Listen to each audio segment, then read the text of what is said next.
Hello everyone, I'm Dorie Hruska with Forever Quilting, and I want to welcome you back to our free motion quilting challenge, Quilting on the Lines. In our last video, I showed you how to continuously quilt a traditional square grid on point. Now it's time to learn our next design, which is really similar to the last one we just worked on. This design is going to give you more practice at using rulers, but at a slightly different angle. If you are just now joining us, you will find all the information you need and the links below to help you join in on the fun. Now, before we get to the quilting, let's take a look at the traveling path for our next design, diamonds.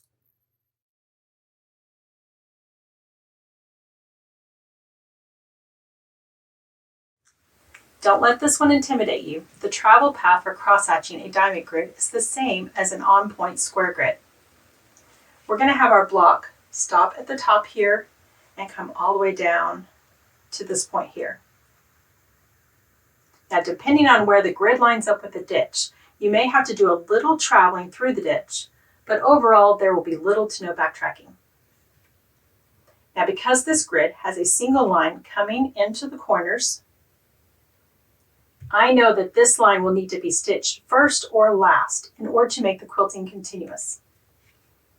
I'm going to start in this corner here, stitching in the ditch along 3 sides. Then I'm going to quilt this single crosshatch line. As you come across the top ditch, quilt the crosshatch lines inside the block by following the marked lines, bouncing off the ditch as you come to it. Continue following those lines, bouncing off the ditch until you get back to where you started. Now continue along the top and do the next section. Bounce, bounce, bounce. Back to where you started. Now you can complete the ditch going all the way across. Now that wasn't so bad. Let's see how this looks when quilting on a domestic or sit-down machine. Now, if you remember when marking this 9-inch block, I felt that the grid was too large for the space, especially because I didn't plan on filling in the grid with another design. So I shifted the stencil and marked it again, creating a diamond grid that is 1.5 inches by 3 inches. You may also notice that this grid doesn't line up with the block, like the one we just drew out. Therefore, our travel path is going to be a little different. That's okay, because you need to learn how to adjust your travel path depending on where your grid falls. This grid has a single line that goes from corner to corner along the top, and another one that goes from corner to corner along the bottom. This is going to cause us to have a little backtracking through the ditch. I'm going to start in the upper left corner, stitching the straight line down and then back up to the top right corner. Then as I stitch down the side, I can stitch the other crosshatch lines whenever they touch the ditch, remembering to bounce off the ditch to change directions. Once I get to the bottom of this right side of the block, I can stitch the other single line that goes from the bottom corner all the way up and then back down to the left bottom corner.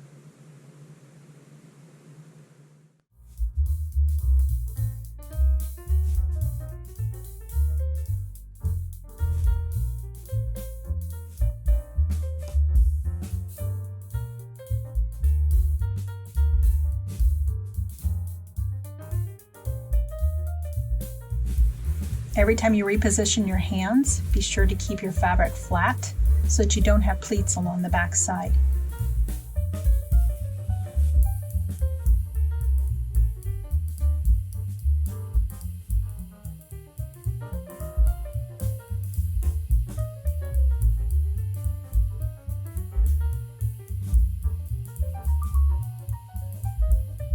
Focus on keeping your lines straight.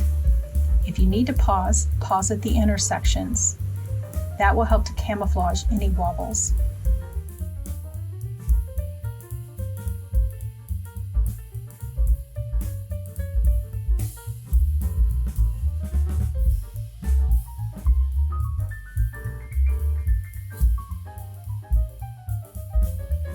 adjust your fabric if needed to where you can see those marked lines in order to line up your ruler.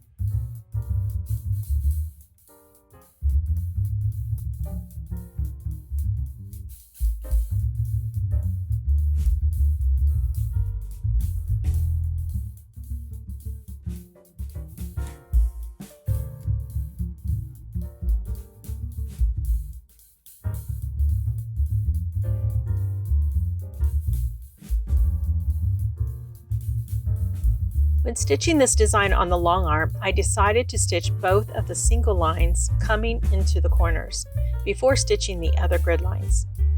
As I'm doing this, I am also stitching in the ditch. This was to show you that with most designs, there will be multiple travel paths in which you could take.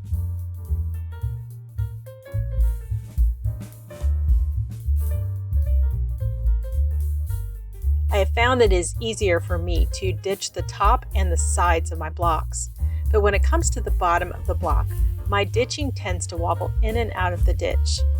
This is because the high side of the ditch is closer to me. Therefore, I have to look over the high side to find the ditch. Keeping this in mind, I should have made my extra backtracking on the side of the block instead of the bottom.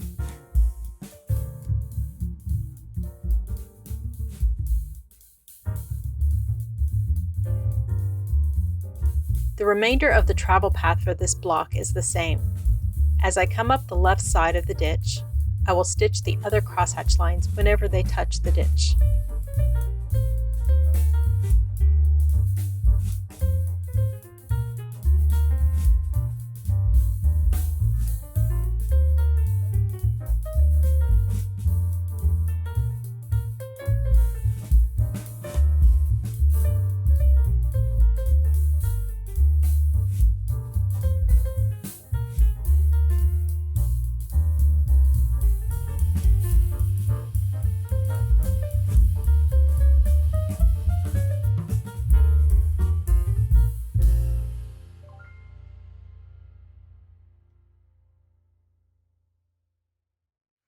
Throughout this video series, we are only quilting on the lines, mastering that continuous travel path. But there is so much more we can do with these grids. I always say diamonds are just a squish square. So any filler design you can put inside of a square, you can also put inside of a diamond. Both shapes have 4 intersections or corners, which is how we can connect the designs.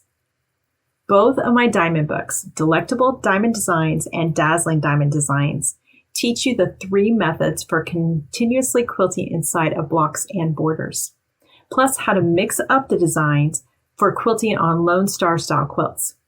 With 48 designs each, that's a lot of options. But if you're not ready for free motion quilting and you love ruler work, then change up the thread color and echo the grid to create some fun plaid designs. Now it's your turn. Get out your rulers, turn on your machine, and get to quilting.